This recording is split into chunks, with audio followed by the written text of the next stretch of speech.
morning and a very warm welcome. You are watching Janata Television and this is English Bulletin with me, Yutsa Bhattrai. The top stories first. Prime Minister Oli says Nepal will regain land encroached by India. Government collecting official documents for bilateral talks. Bangladeshi president arriving in Nepal today. Security tightened for the 4-day goodwill visit.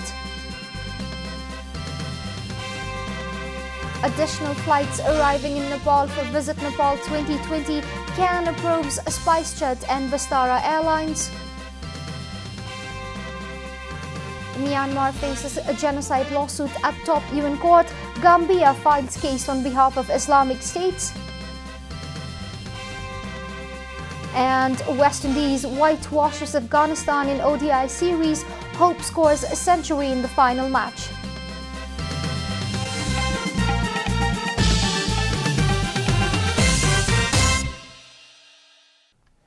And now, the news in detail.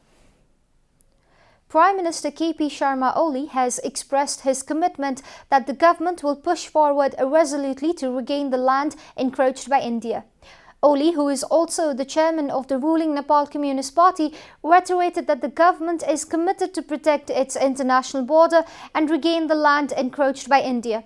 Speaking at the NCP Secretariat meeting at his official residence in Balwatar yesterday, Prime Minister Oli said that the Nepalese embassy in New Delhi has already appraised the Indian government regarding India's decision to include Nepal's territory in its newly published political map.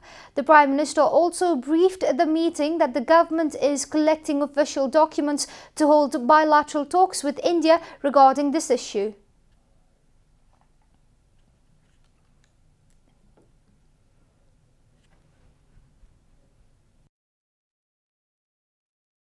त्यो बारेमा प्रधानमन्त्रीले आज पार्टीको बैठकलाई जानकारी पनि गराउनु भएको छ र अब त्यो आधिकारिक रूपमा प्रमाणहरूको संकलन सहितको हाम्रो प्रस्ताव तयार हुने क्रम सँगसँगै भारतसँग यस बारेमा उचित कूटनीतिक संयन्त्रमा हाम्रो छलफल अगाडि बढाइनेछ। यस बारेमा भारत सरकारलाई हाम्रो दिल्ली स्थित भारतका हाम्रो राजदूत मार्फत ध्यानाकर्षण गराइसकिएको छ र छिटै हामी चाहिँ भारतसँग उचित संयन्त्र मार्फत वार्ताको प्रक्रिया अगाडि बढाउँछौँ र नेपालको सीमाको रक्षा गर्न, नेपालको अतिक्रमित भूभागलाई फिर्ता गर्न हाम्रो पार्टीको सरकार प्रतिबद्धता साथ अगाडि बढ्ने कुरा फेरि प्रस्ताव पारिएको छ। The government of Nepal has objected to the recently unveiled political map of India, which includes Nepal's territory within its boundary. Minister for Foreign Affairs Pradeep Gyawali has requested everyone to stay assured that the government would reclaim the Nepali territories encroached by India. Foreign Minister Gyawali reiterated the government's commitment of upholding sovereignty and national integrity of the nation. Defending our citizens and our land has always been the government's prime concern, said Minister Gyawali. Speaking at the meeting of the International Relations Committee of the Lower House yesterday, Minister Gyawali informed the lawmakers that the government is seeking permanent solutions to the border encroachment problem. Minister Gyawali appealed to everyone to remain calm as the government has sufficient evidence that show the territories encroached by India, including Kalapani, belongs to Nepal beyond any reasonable doubt.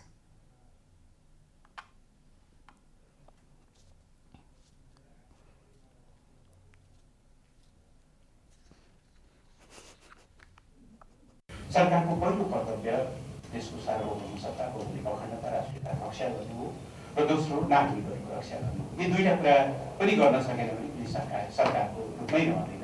यसप्रति सरकार बहुतै संवेदनशील, बहुतै सजग, बहुतै तत्पर छ। त्यसमा निरक्क रहनको निम्ति म आग्रह गर्न चाहन्छु। Speaking at the same meeting, senior leader of Nepal Communist Party, Madhav Kumar Nepal, drew the attention of the government to solve the border-related disputes with India based on facts and evidence. Leader Nepal, who is also a member of the International Relations Committee, stressed on the need to address the issue of flood caused by Indian embankments while dealing with the border disputes.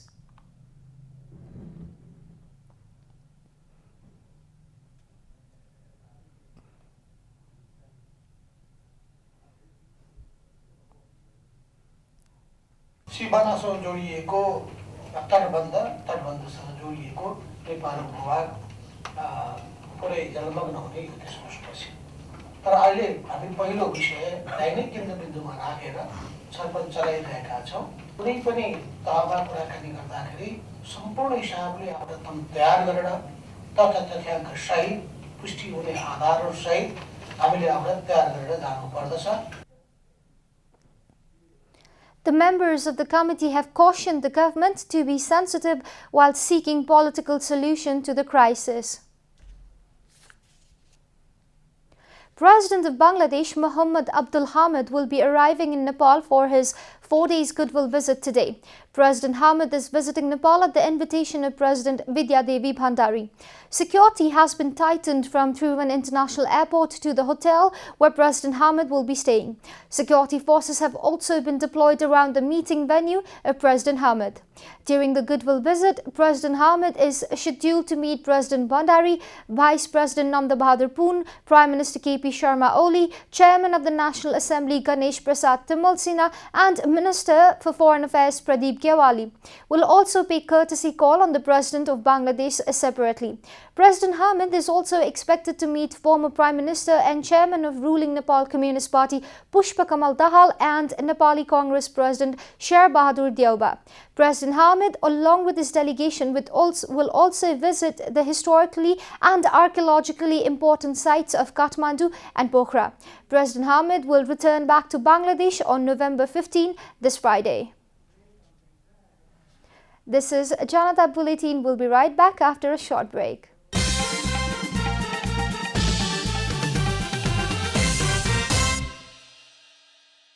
Welcome back. We continue with other national news. One person was killed while 24 others sustained injuries in a bus accident in Kavre district yesterday. The bus with a registration number BA4 Ka 3319 was heading to Pakundebesi from Banepa when it met with the accident at Bela of Namo Buddha 2. The identity of the deceased is yet to be ascertained. According to police, 7 of the injured are said to be in critical condition. 2 of the injured have been referred to Norvik International Hospital for treatment. The others have been undergoing treatment at Dhulikhel Hospital. Altogether, 25 passengers were travelling in the ill-fated bus when it skidded off the road and fell 150 meters below. Secretariat meeting of the ruling Nepal Communist Party has given full shape to various central departments of the party. The meeting held at the Prime Minister's official residence in Balwatara yesterday made key appointments to some vital departments of the party. The meeting appointed Amrit Bohra as the chairperson of the Disciplinary Commission, while Ashok Rokaya has been appointed secretary at the same commission. Likewise, Vishnu Pukar Shrestha has been appointed the head of the Central Election Commission and Madhav Paudel as the secretary. Keshav Badal has been appointed the chief of the Centre Advisory Committee on, and Nandakumar Thapa has been handed the responsibility of the committee's secretary. The meeting has also appointed Nandakumar Prasai as the chief of the Senior Communist Forum and Govinda Gyawali as the secretary. The meeting has also decided to expand its network abroad. The party has decided to hold further discussions to form a committee to work for the welfare of Nepali citizens residing in foreign countries, said party spokesperson Narayan Kaji Shrestha. World Pneumonia Day is being celebrated across the globe today.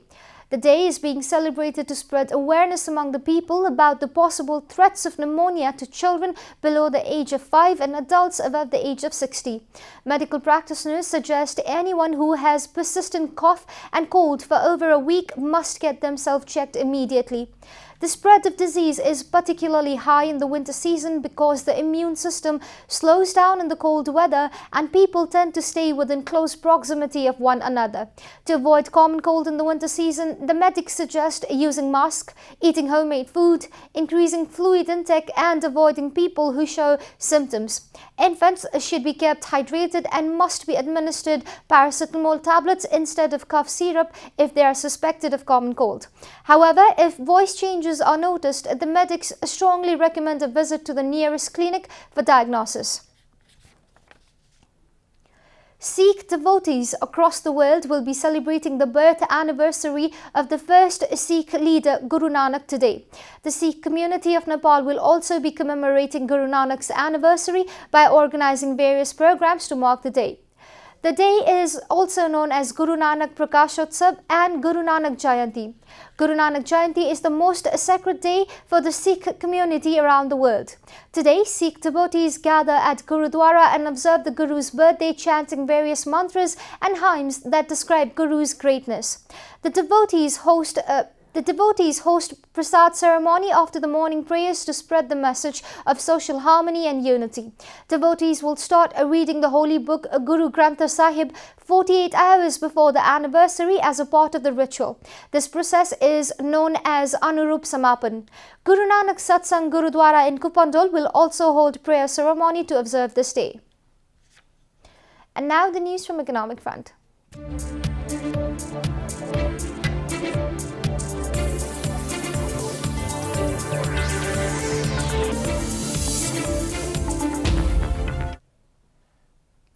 International airlines are preparing to operate more flights to Nepal, keeping in mind the Visit Nepal 2020 campaign initiated by the government. 2 airlines from India and 1 each from Kuwait, Finland and Australia will operate regular commercial flights to Nepal in the coming weeks. SpiceJet and Vistara Airlines have already been granted permission by the Civil Aviation Authority of Nepal to operate commercial flights to Nepal. Jazeera Airlines from Kuwait has also been granted flight approval. SpiceJet will operate 1 flight every day along the Kathmandu-New Delhi-Mumbai route, and Vistara Airways will operate 1 flight between Kathmandu and New Delhi. Time for a short break here at Janata Bulletin. Stay tuned for international news.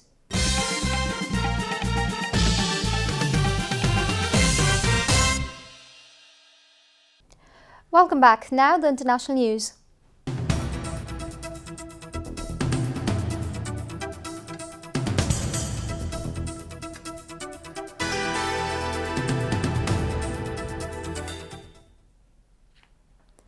Myanmar faced accusations of genocide in a lawsuit filed by Gambia at the UN's top court on Monday over the Southeast Asian nation's treatment of Rohingya Muslims, AFP reported.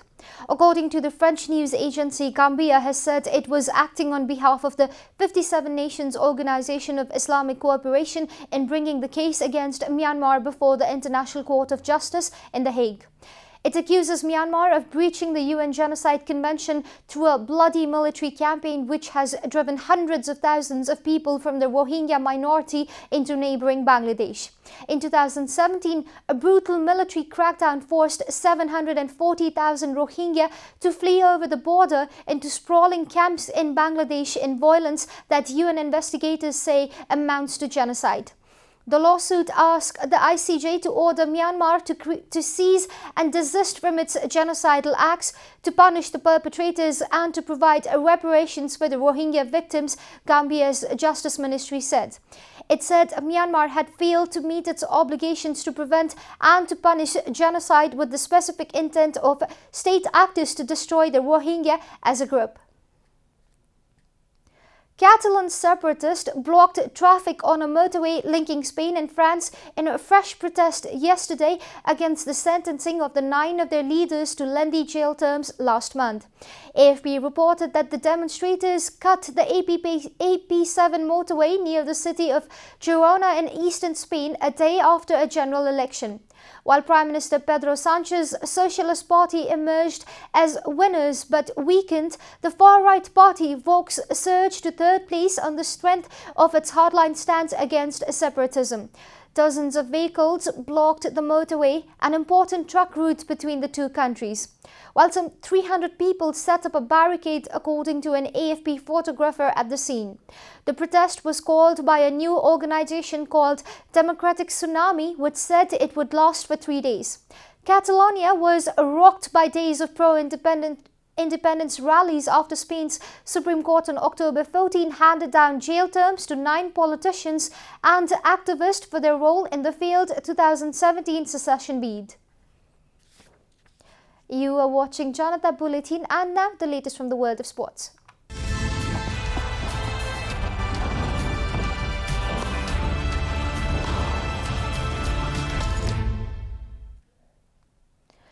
West Indies completed a series whitewash against Afghanistan as they won the three-match ODI series 3-0. West Indies defeated Afghanistan by 5 wickets in the third and final match of the one-day series. The man of the match winner, Shai Hope, scored an unbeaten 109 as they chased the 250 runs target set up by Afghanistan in the 49th over.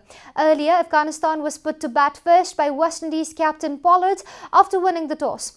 Asghar Afghan scored 86 and Hazaratullah Zavaya scored 50 for Afghanistan. Roston Chase from West Indies won the Man of the Series award. They will now play a 3-match T20 series with the Afghans starting from November 14. Formula One has launched a plan to become carbon neutral by 2030. The F1 plans to offset emissions through a combination of replanting trees and using engineering know-how in the sport to develop new technologies that can capture carbon from the atmosphere. The current carbon emission is around 256,511 tons. The FIA president Jean Todt said his organization was committed to developing technology and ensuring motorsport grows as a laboratory for environmentally beneficial innovations, reported BBC. The first step in this major change from F1 will mandate that petrol used in F1 by the participating teams to have a biofuel content of at least 10% by 2021. The high-tech turbo hybrid power units used to power F1 cars since 2014 are the most efficient car engines in the world in terms of percentage of fuel energy that is converted into power, called thermal efficiency, which currently stands at 50%. We are at the end of Janata Bulletin and the headlines once again. Prime Minister Oli says Nepal will regain land encroached by India, government collecting official documents for bilateral talks. Bangladeshi president arriving in Nepal today, security tightened for the 4 days goodwill visit.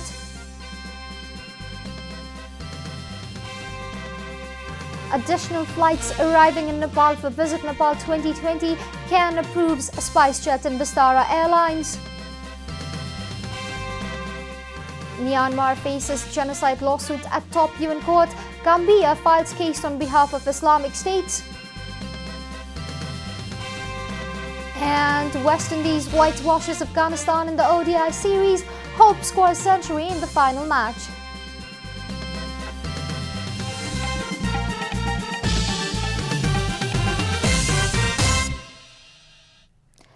And that's all from the English News Desk for today. You can follow Janata Television and our programs on various social media platforms, including on our website, janatasamachar.com. Keep watching Janata Television. Namaste.